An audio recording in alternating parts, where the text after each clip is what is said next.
njala okusooka okubaza bakomredi mwena bali Bungereza. Musafiri Nabbanja abadde Bungereza. Abaganda afa abadde Bungereza basobodde okwekalakaasa ne bamulagira ko video nazitimbye. Kasoke mbalabegeko akatambi kano then tuleke tugende ku video yatuleese wali. Musafiri Nabbanja nakati ali Bungereza naye kye bamukoze nko ku baana. Bino muku byabadde Bungereza. President bali yakoze. Just want to say we are here. Yes, he's there. Wetogera wano. Nabbanja tumunonya kumweza. Nabbanja jolyo natukunonya. Abamu musigalawo.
Kati bamaze omuzoganyiza ku luguudo ku street. Kati Nabbanja yategedde nti mu conference mu yabadde abaana badde batudde dda nga bamuteeze naye ngombi yanyokeddeyo. Kati Museveni byata tugenda kunonya bazzukulu ku street ze London eze Canada ezabu tugenda banonya kati Nabbanja bwe yayingidde munda atategere eri munda mulimu abaana abayingidde mudda nga bamuteeze. Babano. Very warm greetings from His Excellency the President of the Republic of Uganda. He's aware I'm here with you because I had a phone call this morning and I talked about a number of things, some of which I want to share with you. The President wishes you peace and prosperity. I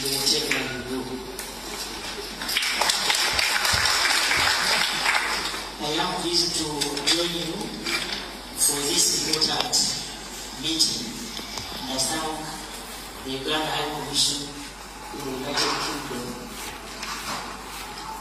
and the Uganda-Europe United Kingdom Association, UECA, for organizing and coordinating this meeting. I thank all of you for coming. Thank you for coming.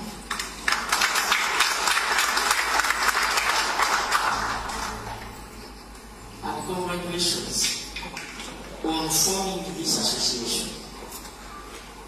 I thank the High Commission for supporting this initiative. It's a very welcome. Engumi ejja wadde engumi awo. Ngumi yejja. Ngumi yiyo.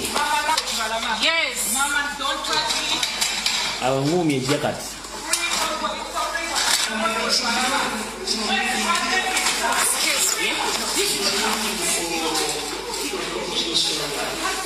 Free Nabbanja, free John Bosco Chibalaba, free John Bosco Chibalaba, free Mwesigwa journalist. Leave me alone. Leave me alone. Kati ebyo byatusse ku Musafiri Nabbanja Bungereza. Bakomredi mwenna mwebale Musafiri leta nalabikako wantu wonna akyekwese. awo nawo tuvudde bwe tumala okuvaawo awo kati nina kyenjala okukonfaminga naye kikonfaminga amaze obasomesa ekintu kino olwaleero kati buli omu wooli tugenze mu kitundu ekyokubiri ekya vidiyo ekiri kurusho nnyo ng'olwaliro ogenda okukoma okulowooza ku muntu gwe bayita elite oba elite eyasoma mu byobufuzi bya Uganda. Lwaki? Mu kusookera ddala njala mumpulirize. Ngenda bbaza mu 1962 mbaleete mbatuusa olwaleero ekisookera ddala. Mwenna mwandibadde mwebaza Robert Kyagulanyi Ssentamu. Nze temunneebaza njagala mwebaza Robert Kyagulanyi Ssentamu. Lwaki? Yayimirira ku magulu ge n'agamba ekimala n'agoba buli gwe bayita elite mu political party eya National Platform. Lwaki yabagoba? Njagala mwebaza Robert Kyagulanyi Ssentamu yagoba buli ayitibwa elite mu political party ya National Platform. Yensonga lwaki ekibiina kikyaliwo. Mr. President, whenever you are, thank you very much to stand as a man to eliminate all so-called elites. But elites bebalese Uganda okukivuga emyaka ana n'okugiza mabega myaka gyonna. Mpuliriza. Mu kuyimirira kwa Kyagulanyi n'agoba buli nkwezi nge mwene mulowooza mbu yali asaaga. Kankulage. Retired Kano Kizza Besigye ekyamulema okukola Kyagulanyi yakikola. Ekyalema Kano Kizza Besigye okukola Kyagulanyi yakikola. Yensonga lwaki FDC yafa. FDC yafa etya? Retired Kano Kizza Besigye yalema okugoba bayita ba elite mu kibiina. Nga ba elite bafuuse bakitunzi ba agent ba Museveni. Yensonga lwaki FDC yayiika naye n'ayiikiramu. Kyagulanyi kiyakoze ekifaananyi mwe kifuna ekyasula FDC n'efuuka ekisekeredwa. President wo yagaana okuyimirira ku magulu go baba elite. Ba elite bamala beetunze ne batunda ekibiina kyonna ne kisaanawo naye ne bamutundiramu. Kati kansooke ntukuvire ku ntono nno okakase. Ba elite abali mu FDC mwalimu Anita Amongi n'abatulege speaker. Mwalimu Tayebwa deputy speaker. Mwalimu Oboth. Mwalimu Abdul Katuntu. Mwalimu Odongoto. Mwalimu Namisango Tulyomwe Kamya. Current IGG. Mwalimu Joyce Nabosa Sebogwawo Enfuduze Mengo. Mwalimu Ogenga Aratigo. Mwalimu Bright Rwamirama. Mwalimu Nandara Mafabi. Mwalimu Nabira Nagai Sempara Kitunzi. Mwalimu Betty Anywa Mama Mabira. Mwalimu Amanya Mushega. Mwalimu Garuga Musinguzi. Mwalimu Winnie Kiza. Mwalimu Betty Arwa Ochani. Eyaliko lupu mbiseera ebyo. Bano bonna bali ba elite bamaliriza nga Museveni bonna abaguze abatutte. Ekibiina ne bakisuula ne bakitunda. Nga nesse mu Uganda mwali. Kati wano wenjagala otegeere ofuna wogezi otegeere. Wano wenjagala osooka otegeere wano wokka.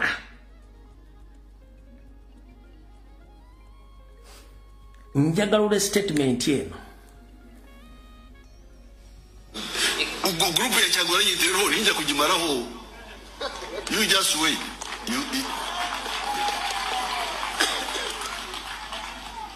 Awanyonkorera hansi. Yimwe mwikaruko egoro oye.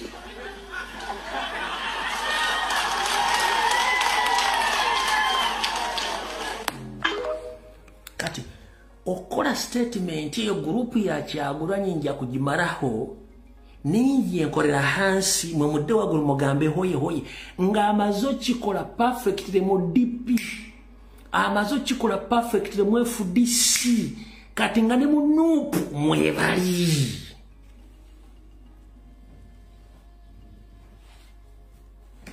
Nga ne mu Nuupu mwebali.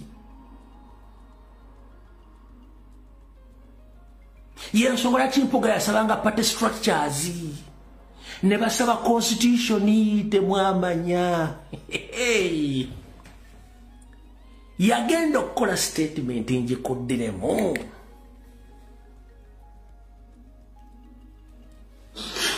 Group ya Kyagulanyi tero ninja kujimaraho. You just wait.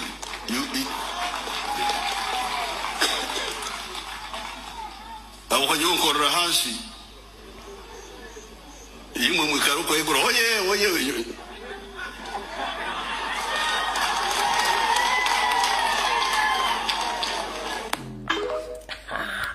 Kati eryo lyepesa lyakozesa mu DP n'agimaraho.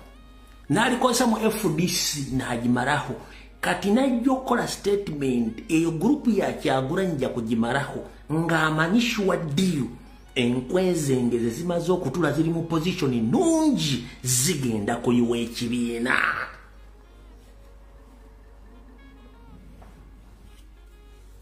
Yensongola ki bakyabanga party structures ne basaba constitution ompulya bulungi nnyo. Kati nze kwekujja n'entandika okukola bye nalina okukola nga bakomule tebabitegeera. Kati Nuupu nja kugimaraho ng'akyogera ng'amanyi nti base control base eri Mengo Mayiga ekifu controller akulira ab'ebitiibwa ba elite. Ekyo nakyo kimwakitegeera. Nabagamba saagala apology ku kintu kino kubanga nze ndi Munnayuganda wanirira eddembe lyange. Abanvumanga temumanyi sisobola banyigira kubanga obutamanya si musango. Temwamanya nti eri akontrolinga ba elite mu Buganda yali Salonga Mulengejje Mengo nga ye controller.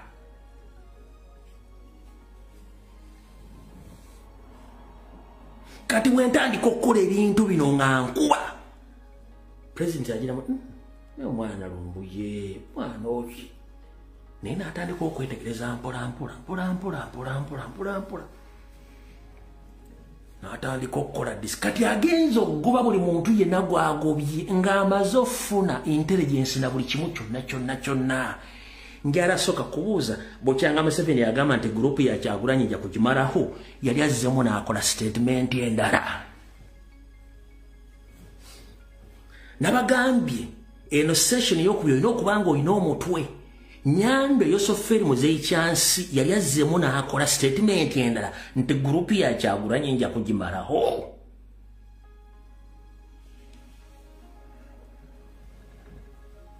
Lwaki tagikolanga? Kubanga Kyagulanyi group ya Museveni yagimaraho. Group ya Museveni mu Nuupu Kyagulanyi yagimaraho n'agisaanyawo n'agikuba. Kati ng'oyagala okutegeera simba wakati. Buli lw'olira omuntu nti abadde wa opposition oba abadde wa national platform Kyagulanyi n'amugoba n'owulira nga ba NRM diehard ba minister ba NRM propagandists ku TV mpapula z'amawulire bamukomentingako nnyo nti Nuupu ekozesa y'omugoba. Oyo yabadde omu ku nkwezenge zaabwe eyo ebadde power amp yaabwe mu opposition mu Nuupu. Gwate omuntu ayagala kujja ku buyinza ate bamugoba mu kibiina kyali lwaki omulumirirwako nnyo era oga nti Nuupu yakoze ensobi era temunnakayiga naako.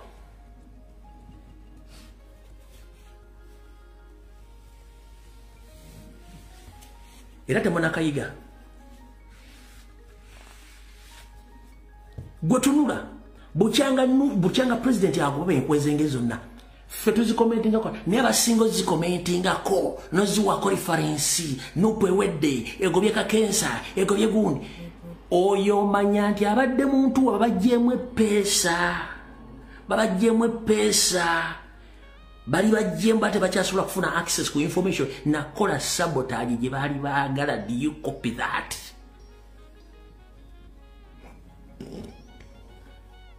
omazo kitegeera kati mbalo kitegeera nga mazo kibasomesa obulungi kibalambululira kati kamba twale kuleveddako bulungi nnyo ngenda bakwata process by process wetuvira katambi kano nga mutegedde eriti yani aina kuwa butwa kufa kumutugana muguwa oba kumutema eriti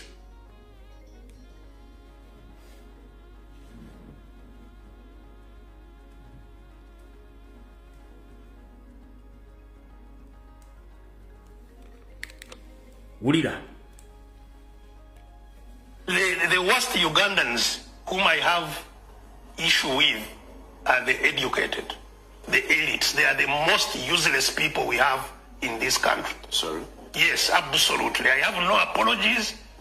Because you see, I think even God will forgive those who did not get the message about God or Christ or Muhammad or, you know, those who are ignorant. God will forgive. They didn't get the message. But if you get the message that there is salvation, that there is this, and in spite of that you do everything to negate it, then you are, you know, the most dangerous. You must go to the hottest part of hell. And, you know, the people, I think, whom hell should be reserved for in our country are the elites. Are the elites. I'm taking. Okiwulidde kati tendereza nnyo Kyagulanyi tya nnyo Kyagulanyi saagala onneebaze nze namanya kubanga ndudde mbyobufuzi emyaka 35 manya abeeyita ba ainomo bannasoma bantegeera njala kutegeera babe bayita ba elite ono akugambye nti singa kibadde kisoboka bandibadde babategekera eggulu eryabwe nga babategekera egeyeene yabwe ngerimu omuliro omuntu gwe bayita elite mubi nkakuddiremu bulijjo wano mbasomesa mbaga nti abasajja tebalina mugaso. These are useless idiots. Nga muwozaalo mbu yalimba mbu yakuba bakulu akuba banene. No, the most useful idiots, those are the so-called elites abasoma.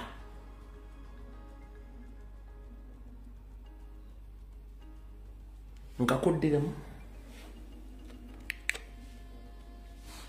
The worst Ugandans whom I have issue with are the educated, the elites. They are the most useless people we have in this country. Sorry?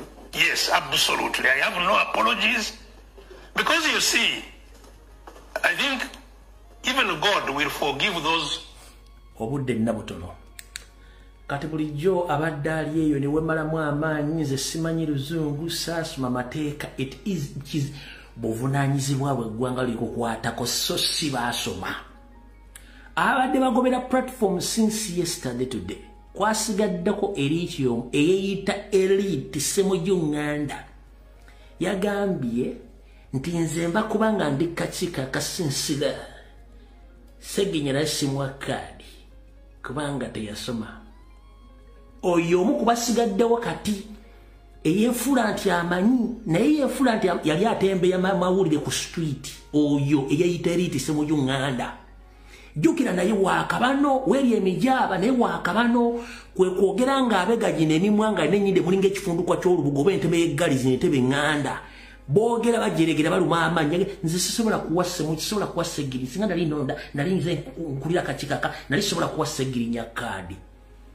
Ssemujju Omunyarwanda w'emijaaba Sseggirinya is more valuable in the lives of people in the Kawempe North than you, the fucking fool in Kira. What have you done in Kira? Nothing. And if I may ask Kamboze, for the good 15 years plus you've spent in that parliament, what have you tabled in that parliament? What have you done for the Kira voters who voted you for 15 years? Ogambye oli elite wasoma. Wali otembeya mawulire kuki mu kibuga wakati nze nkumanyi. You had nothing ng'olumu n'enjala yogisiiba ng'owandika bubu article mu Observer. Owulira Segirinya ali more valuable mbulamu bw'abantu mu Uganda ne mu Kawempe North. Gwe toli valuable mu Kawempe mu Kira. Kubanga mu parliament government oli elite. Njagala ombuulireyo olunaku lw'emira ku parliament floor ne tablinga bill. Ng'eyamba omuntu w'Ekira ng'eyamba mu Uganda. Ajirira gindeetera wano.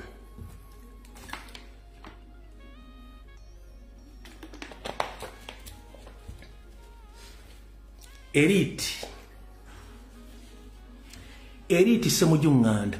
Njagala oleetera video emu nga bakusingise mu luwummula ng'ogenze kuwandiika tteeka eriyamba bannayuganda bonna naye nga libeesinga mu Kira gy'okiikirira. Etteeka eri gwe elite.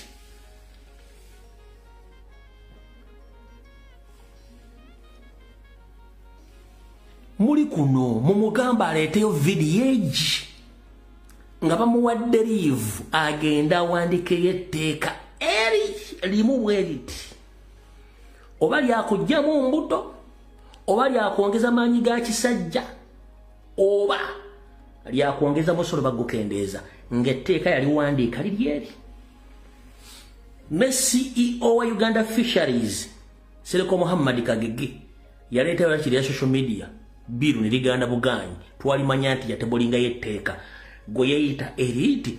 Njagala te video emu olunaku lumu ng'otebolinze biru yonna mu parliament. Tell you, so you don't call yourself elite that you know politics. No.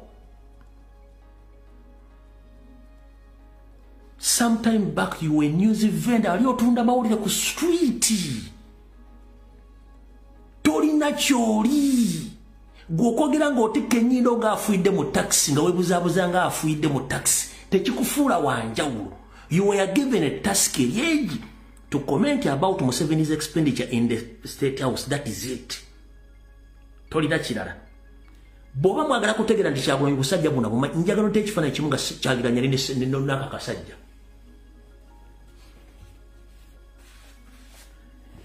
Njagala odete ekifaananyi kimu Kyagulanyi nga nina akasajja kasemujunganda. Okujonga kabira bakwata mu just mistakenly. Yakamanya. Ate njagala mugatte kodi. Kodi ya Nabila gyeyogedde.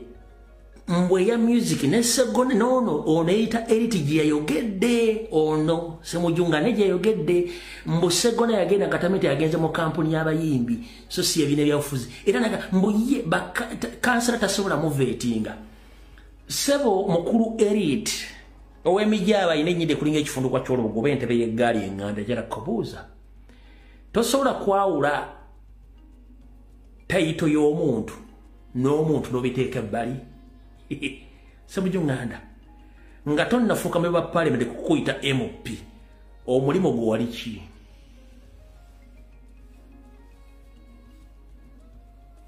Wali news vendor ng'otunda mawulire oba ng'owandikako article mu Observer naye nga ali otunda mawulire news vendor ebeera title ne title yo tekugisaako buyigirize bwo kati naawe okufuuka MP tekukikujikisaako buyigirize bwo nti oba oli wa masters oba oli wa PhD oba oli wa degree no kati oli okubanga kansala temukimugisaako buyigirize bwe nti wa degree oba wa diploma no kati ye mu contest yagambidde mutasobola kukiza kansala kati ye yakulaze nti kansala is a useless person ngeri title.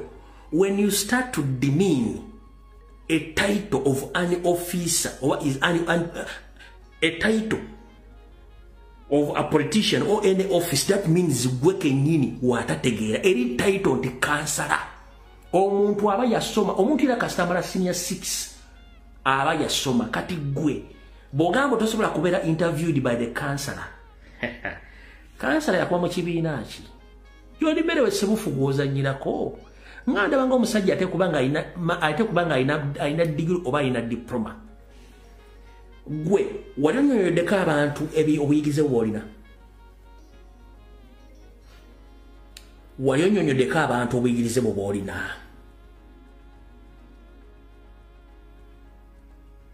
Mwefuula nnyo abantu bategeera buli kimu bw'oyogera ossa abantu wansi ate mwena akazi kamu kakujeregerera bantu mulowooza mbu tebategeera muleme olowooza temutegeera tosobola kutegeera era tulitegeera waweewa tasikeegi ukomentinga ku General Museveni expenditure ya bisiga tebikwatako mu Uganda n'ekirala kukomba butafaali bwa Anita Amongi nkiddamu kukomba butafaali bwa Anita Amongi mu parliament ne wobolaze sina kiri okubanga mbikula oyinza okubanga wayingira kokke wa mujomba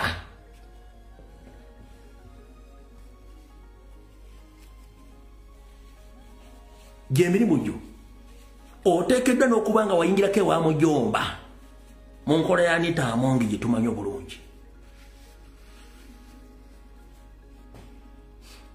muba MP bonna gw'osinza okutambula bukyanga Anita Amongi afuuka sipiika gw'asinza okutambula mu nsi yonna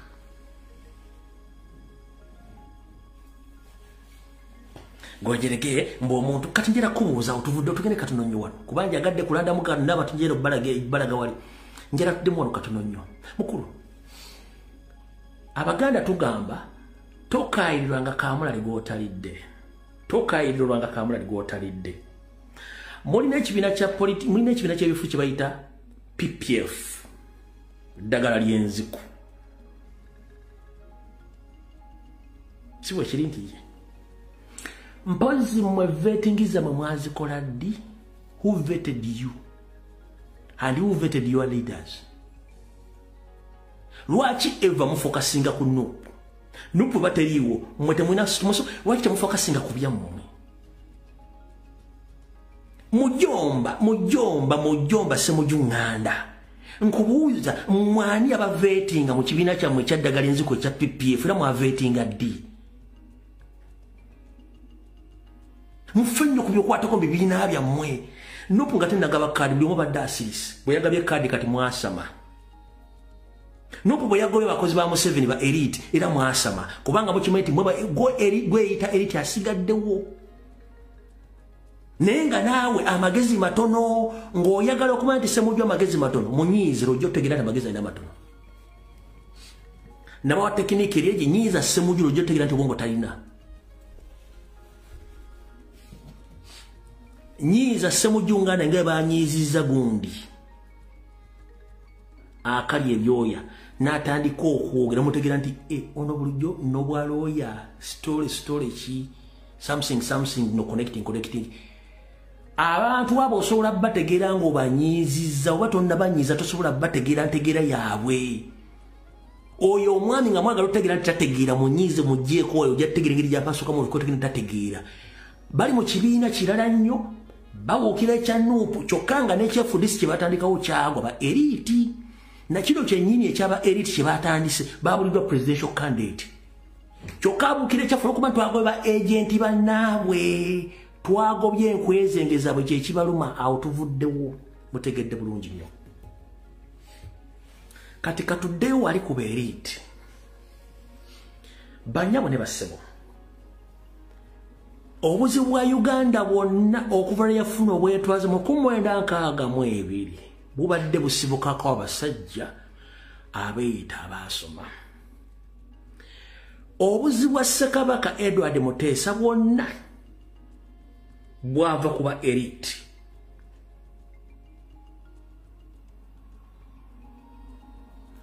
obuzibu bwa Ssekabaka Muteesa bwonna ne Uganda bwava kuba elite okukonfusinga abantu nga basambira gavumenti eri mu buyinza kizze bwekityo wali weebuzaako lwaki mu gavumenti emubira muba elite ba elite babeera mu opposition. Have you ever asked yourself why in the city government there is no elite or those so educated people who confuse people, but those people they are ever in opposition since 1962. Those people have been existing there, confusing Ugandans. They let the government to take over power and each and everything to torture Ugandans, but for them they are just seated there to confuse people. Kuva mu 1962 abasajja bakacha mabeka ba Abu Mayanja bonna bomayi bonna bali mu positioni balina omma abaasoma nga mu gavumenti basobola gendayo bo babeera eno confusing abantu ekyo bokitegedde ngamba nti okitegedde lwaki beriti tebabeera mu gavumenti beriti eva babeera mu opposition lwaki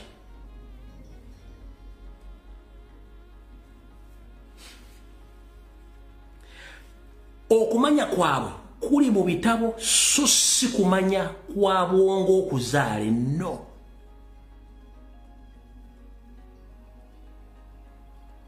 nkubuuzizza gwe abadde agoberera politics nawe yakamutegeera soka weebuuze lwaki abeeyita abagezi babeera mu opposition ever tebabeera mu gavumenti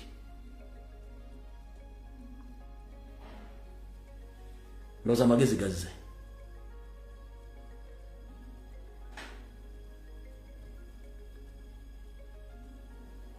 gwandika nti nkitegedde olwaleero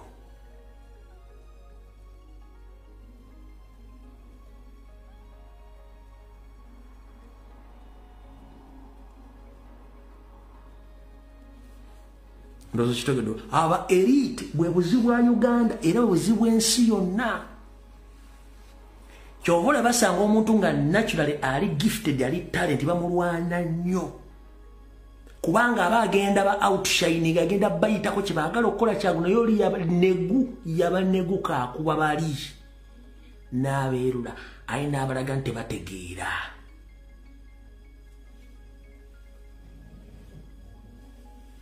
ndi musanyufu okubeerawo mu revolution esaanyizzawo ba elite mu Uganda ngalo okubaza Robert Kyagulanyi Ssentamu nakugamba sikubanja webale kwenyigira mu kukyusa ggwanga ng'ojjawo ekizikiza ky'aba elite abadde basibi banna Uganda akatabaala ebbanga lyonna nze neebaza obulamu bwange okuba nti mbadde ku mugendo ogusaanyiza ba elite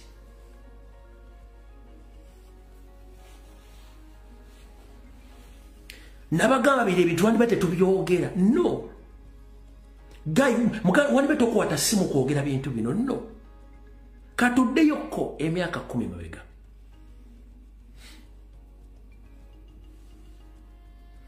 twalindanga ba Dr. Kizza Besigye okwogera twalindanga ba Kendall Charles twalindanga ba Haji Nassantege Ssebaggala twalindanga ba Sebana Kizito twalindanga bagundi twalindanga bamuwanga Kivumbi okujja okwogera banamboze bampuuga bamayiga bani kirasi ezo nga betulinda okwogera engere tubeera ku radio ngo ekikuguza amanda buli lwa mukaaga oba olwokutaano ebeera political shows n'ogamba abasajja boogedde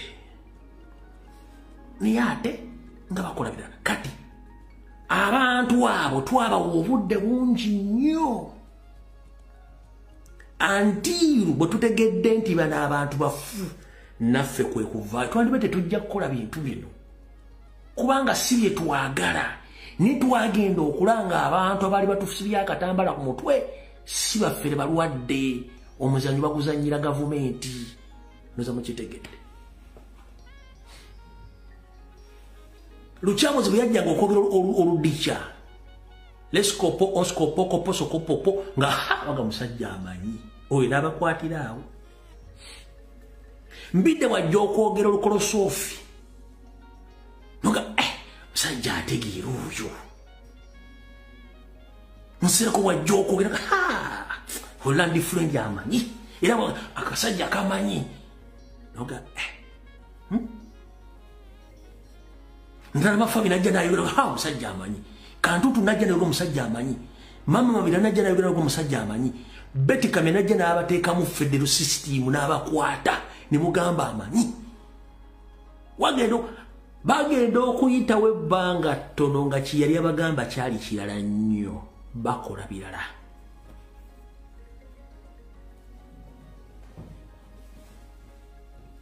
kati ekikubya Kyagulanyi n'ekimuvunaanya kusaanyawo ba elite abalema Kizza Besigye okusaanyawo yagana okuyimira ku magulu okukuba abasajja abo ekyalema Paulo Kawanga Ssemwogerero okuba abasajja abo ekyalema Dr. Sebana Kizito okuba abasajja abo aba elite n'okutta batta bolinya mudiriza bakutta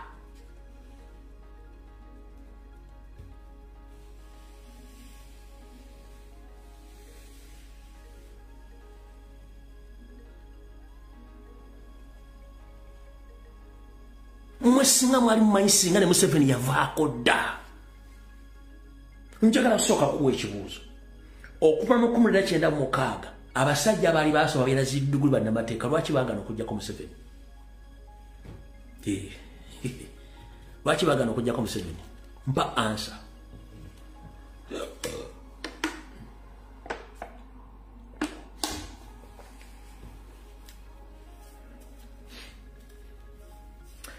okuva mu 1996 lwaki ba elite baagana okujjako Museveni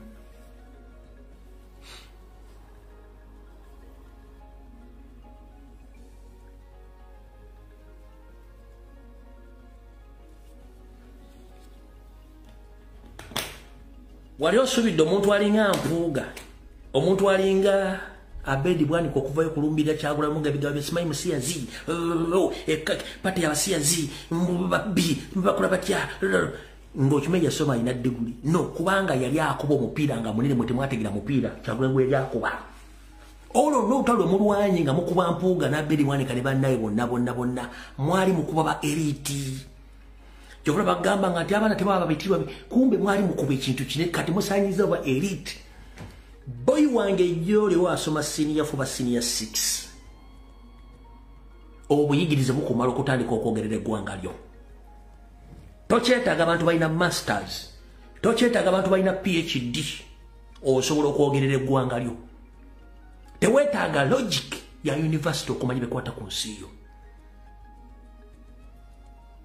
njagala kuwa ekyokulabirako Robert Kyagulanyi aka Bobi Wine dayowulirize ennyimba z'okuva ku lulimba lwa Kagoma ka Lubendera bw'aba akaabaka enkuba n'asirika owulirize lumu ku lumu omanye nti omusajja ono yasindikanga message naye geyita mu music kati agikola practically ne bano abatayimba nga tumanyi ba politician basobola okutuyamba okukyusa embeera bo nga bali mu byabo bati kati olwo baala okubamu ejjirita ne lwabika Yesu lwaki bali bataddewo ekifaananyi nti oyo tomukwatako oyo omukwatako kiba kiyiise bwe batugaa nti omwana omuwala tavuga ggaali embuzi egenda kuvaako nga bavuga eggaali omwana omuwala talinya fenage bwamulinya namuwano yakola kyafa toyera kiro Yesu wabeeranga ebintu byebatutangiranga naye abaana babizuula oluvannyuma nga byali byakutiisa kati na bano baali bataddewo ekifaananyi kyabwe nga kyakutiisa oyo tomwogerako wakitiibwa munnamateeka yasoma munnabyabufuzi tomwogerako ko Kyagulanyi basoma babitiibwa ng'ate bakola volongoto ngenda bayingira n'abayingira kati esaazi neweyabayi nkuwadde bw'aba tanneewandiisa kati nkugambe kino bonna abadde basigadde ba elite bwe bava mu kalulu kano nga bamaze okwesiima nga ba independent boddamu ono bawulirako amannya gaabwe n'emirimu gye bakola nja kufa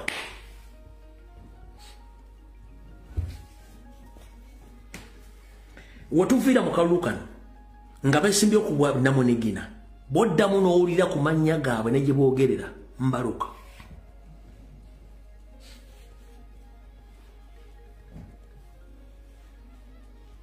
Kyekiwaani Mayiga kye yali asibye Mengo ng'asibye omugugu gw'ekiwaani asiba obusuuti n'ateekako obugalubindi n'ajja n'ayogera oluzungu awo n'aseka n'alyoka ageraageraawo awo engero ez'ekiyaaye kumbe naye baali bamutaddewo beba eriti baali bataddewo ng'era yabakulira kati kyennakuba mwenna nga temukimanyi twasoma ebintu bino okuva mu 1962 obuzi bwa Uganda bubadde ki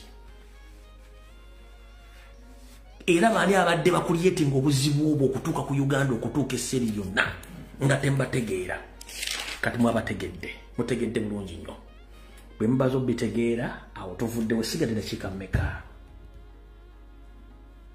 okay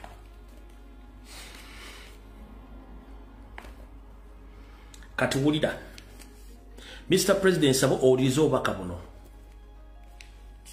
oba nabuleta ku Sunday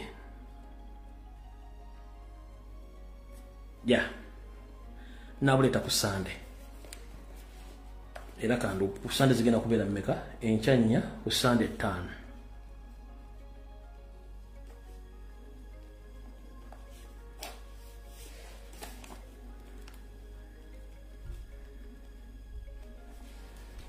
ku Sunday 5 njabuleta ku Sunday ndoza mutegedde bulungi nnyo essomo lya leero mulisome mulitegedde bulungi nnyo tebayo muntu yenna ddamu kulozesa nti abantu bale bategeera no bateekawo ekitiisa kati ekitiisa Kyagulanyi akijjeewo kibula musajja gati egrupu ya Kyagulanyi nja kugimalaho ng'amaze okumalawo DP mu nkola yemu akubye FDC mu nkola yemu bonna abaaliyo ng'abaguze kati nene waffe era taddeyo enteeze nga batandise G20 abajjukira G20 nga bagitandise olwo bazimba ekintu G20 bazimba ekintu nezjana nga mulimba G20 njajjukuba nja kugimalaho nejikuba nenjimalawo kontrola mayiga ne mukuba ne musaanyaawo wadde mulanti mayo takyali mayiga no ali twamujjako engalo bamulekera Bulange n'abantu badde beemole nenga kiyumba mu nnyale oyo nali awo nakuba DP buloko nenjimalawo nenkuba G20 nenjimalawo nkubye mayiga emmengo bamulekera ekiyumba kyali mu yekyanga ne bakyalibe nenga Obuganda obutufu mwabulabye oyo ne yali abamuteeka namumalawo oyo twamuteekaawo kati eno mu politics president atuyamba nakuwa buli kantu konna akaba elite n'akamalawo n'akateeka wali kati kyeyimba temutegeera utwatubadde n'olutalo lunene nga temulutegeera tubadde n'olutalo lunene nga temulutegeera muza lumbu yalwana entalo ezimu tetukubanga tojja zitegeera kati olwalo zitegedde era buli comedy ya social media olwalooza no video ey'amakulu nnyo gy'oli okutegeera lwaki mbadde mulwana entalo yensonga lwaki mwafuna spirit nga buli mbumu mulumba mwetemwamanyi lwaki mwajjawo spirit enumba buli muntu kubanga mwajjawo kali kafiya akaaliwo ku bantu ab'ebitiibwa ne mutandika obbalumba bbeyanako kumbe mwali musumulula akabokisi k'obuuka akajjamu muzimu gwe baali batutadde mu kifaananyi ti babitiibwa baasoma no mutegedde bulungi nnyo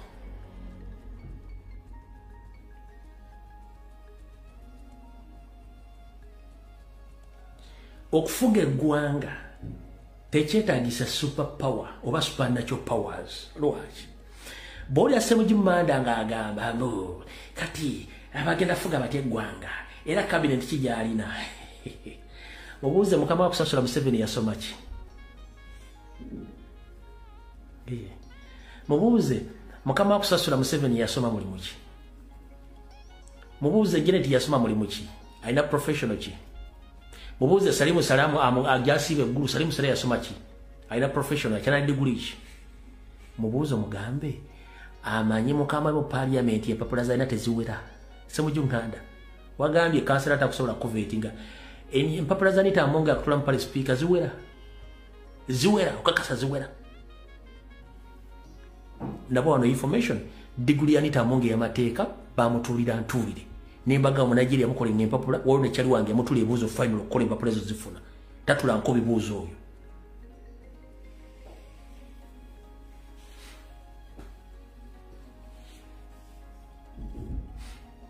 kole okomanyire Musegenya ne balese mu wakadi no mulina ekibiina kyammwe focus ku kibiina kyammwe temutunulira nga suwani ya muntu mufe mu suwani zammwe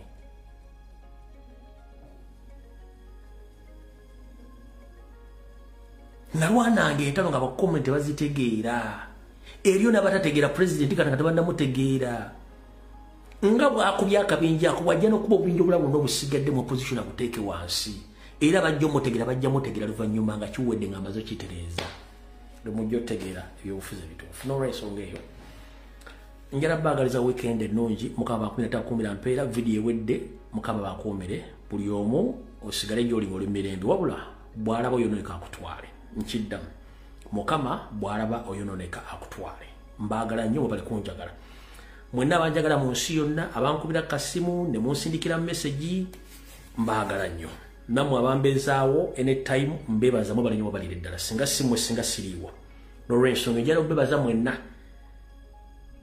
bulijjo mumbuuza lwaki ndi so easy and friendly era nziramu messages z'abantu kamba we answer.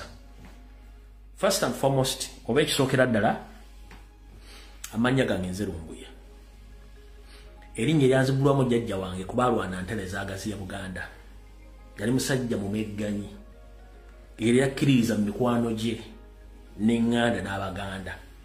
Abaana be bwe yabazaala mu biseera biri entalo we zaakyakira ennyo jjajjaffe yaddira abaana be n'abasiga mu ddiini ez'enjawulo okwewala okuttibwa olumu. Abalala basiga mu Busiraamu, abalala basiga mu Protestanti, abalala basiga mu Katuliki, z'eddiini ezaaliwo ezo. Ompulya bulungi nnyo ne tuba nga famire zaffe zaawukanye mu ddiini okwewala ebiseera ebyali by'amadiini y'ensonga lwaki kati nze okufuuka nga ndi ize nnyo okuddamu abantu mwe munfuula kyendi oteekako airtime n'osindikira message. I respect that message. Eriyo omuntu gwe batawandikira message n'onkubira essimu okoseza data n'okukwata essimu y'okuddamu n'ombooza n'enkuddamu ekyo bayitaako obuntu kye bayita respect. Bwe muyita beeriti tasobola kuddamu tasobola kukwata essimu ogikuba n'ogifiira kutasobola kuddamu kitegedde bulungi nnyo. Kitegeeza nti ffe tuli bantu b'abantu tubeerawo. Yesu lwaki osirikira message n'ekuddamu n'ekuwandiikira kubanga mmanyi mwe mumbeezaawo ntwala obuvunaanyizibwa okubategeera mukozesa ssente zammwe ate ndi muntu saawukanako ku mmwe ne bw'olinsanga ludda wanze yonzo yenze sikyuka. Siri kyanjawulo ku kyondowooza ekyabalala no.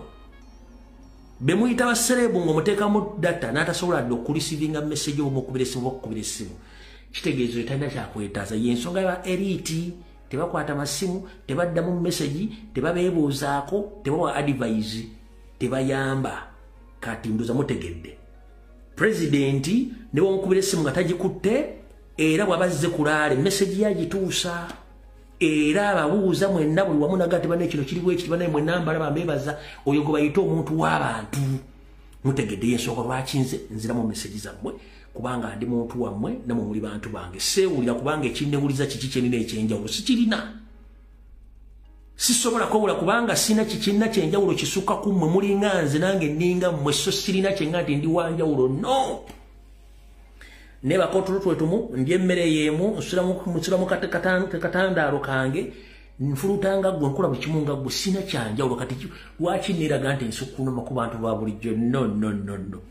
Buno bakanjala bo basindikira gwe wenna yeeyita celebrity ng'oyina social media platform nga bantu bagoberera omuntu nakusindikira message n'ogaana ogiddamu oba nakubira essimu n'ogaana ogitwala oba n'ogaana ogikwata oba nayagala advice yo please ezo mpisa mbi. Bw'ofuuka celebrity banga population ekumanyi toyawukana ku bantu abo abantu osigalanga bo ekyenjawulo nti gwe bakumanyi. So please abantu babeetaaga obuyambi ne advice eri mmwe abayina abantu basuubira nti mumanyi ebintu bingi okubayamba. Mukwatenga essimu z'abantu mubadde mubawandiikire toyina kyokyukako kubanga ennamba z'olina byazikumeekinga okuba nazo. Amba bassaamu ne ssente zaabwe niyo munakusaamu ssente ze tosojja mu message tomukubira lwaki temuddamu message z'abantu temuli special musigala muli kyekimu.